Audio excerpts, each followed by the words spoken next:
बाढ़ तो हर साल का वो है, इसको कोई रोक नहीं सकता है। लेकिन जो मुख्य समस्या थी यहाँ बिजली की समस्या है। तो उनके सहायक अभियंता हैं उपस्थित, उन्होंने कहा है कि इस मामले को हम बहुत शीघ्र है जनता के मन के अनुरूप बनाने का काम करेंगे। हमने कहा है कि कहीं बजट आड़े आता हो, आप नहीं करा पाते हो, तो जनता के कुछ पैसा मेरे पास पड़ा हुआ है, उस पैसे को मैं दे दूंगा। इस काम को आप 2 महीने में पूरा करा दें। किस तरह का काम है यह?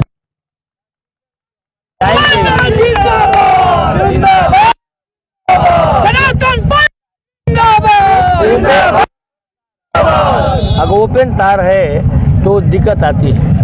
इन लोगों को पूरी लाइन को केबल से चाहते थे लोग हैं, इस पार से नदी को पार करना, उसका पॉइंट भी मिल गया है। और इन लोगों की जो मांग है जनहित में है, किसी व्यक्ति का था नहीं।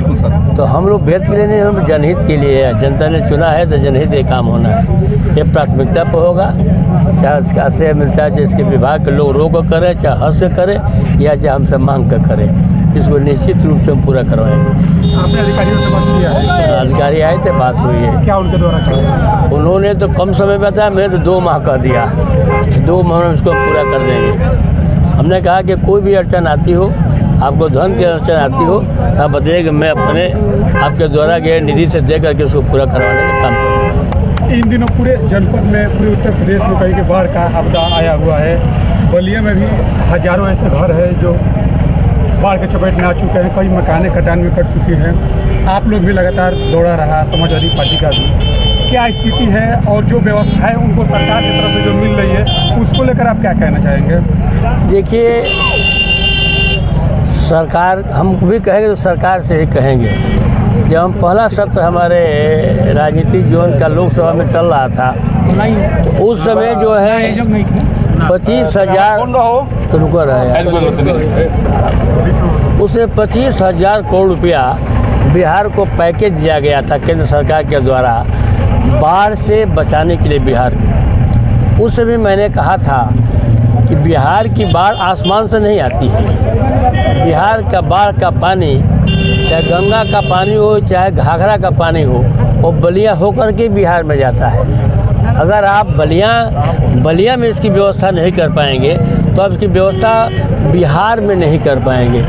तो हमारे घाघरा नदी के जितने गांव हैं, जैसे गोपालपुर, टाणी, ये हर साल कटाव होता है। हर साल 10 घर, 20 घर, 25 घर, 50 घर नदी में समाहित हो जाते हैं। और गंगा नदी का भी यही हमारे हाल है। जब आगे बढ़ेंगे, बैरिया में चलेंगे, तो बैरिया में गंगा उत्तर वाहिनी है, मतलब कि उत्तरी दबाव जो है, प्रेशर जो है हमारे लेफ्ट हाइट में, मतलब कि हमारे बांधों पर है। और दक्षिण तरफ नौरंगा का दियर पड़ जाता है, बिहार का इलाका पड़ जाता है। तो उधर कोई कटाव भी होगा तो एक हमारे लोकसभा का नौरंगा है जहाँ कुछ कर सकता है, और कोई कटाव हो रहा है तो वो कटाव जो है, उस कटाव से न बिहार प्रभावित होगा न बलिया के लोग प्रभावित होंगे। तो इन दोनों प्रोजेक्ट को दिया गया, चूँकि ये सरकार जो है जिस रूप में प्रोजेक्ट को लेना चाहिए, बलिया को पैसा मिला है, झारखंड को पैसा मिला है, लेकिन उस पैसे से जो परियोजनाएं बनाई गई हैं वो अस्थायी नहीं। अगर हम उसको पैच वाइज बनाने का काम कर रहे हैं, टुकड़ों टुकड़ों में बनाएंगे, तो जो खाली स्थान रहेगा, पानी के बहाव को दुनिया कोई ताकत रोक नहीं सकती है। हमारा सब लगाया हुआ पैसा जो है आज के तारीख में वो डांड चला जाएगा।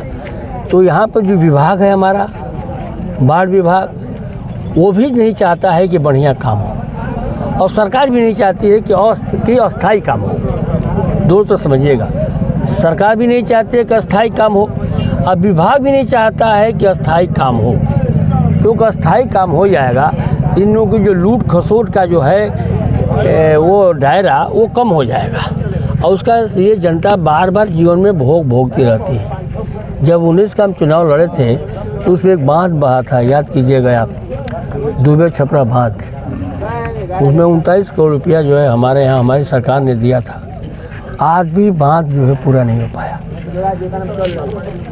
आज जो है इस हमारे चुनाव को लड़े भी, आज 5 साल वो बीत गए, 1 साल बीत गए, 6 साल में बलिया में नहीं भी आया होगा तो हमारे समझ से 500 करोड़ से कोई कम नहीं आया होगा। लेकिन एक टूटा हुआ बंधा जिससे गांव बह रहे हैं, उस गांव को बचाने के लिए उस बंधों को आज भी नहीं जोड़ा गया।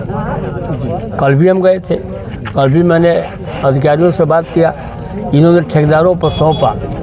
हमने कहा कि आप बाहर से आकर के नौकरी कर रहे हैं, बलिया के लोग कह रहे हैं कि आप जो है बाहर से ठेकेदार लेकर काम करा रहे हैं, इससे आपकी छवि धूमिल हो रही है। इंजीनियर साहब, अगर आप अपने छवि को बचाना चाहते हैं, अपने विभाग को बचाना चाहते हैं, तो आप जो भी ठेकेदार हो, वो हमारे परिवार के ही क्यों न हो, उस पर सख्त से सख्त कार्रवाई कीजिए, उसकी सिक्योरिटी को जब्त कीजिए, उसको ब्लैक लिस्टेड करने का काम कीजिए। मैंने कल कहा था और आज भी अपने बात पर अडिग हूँ।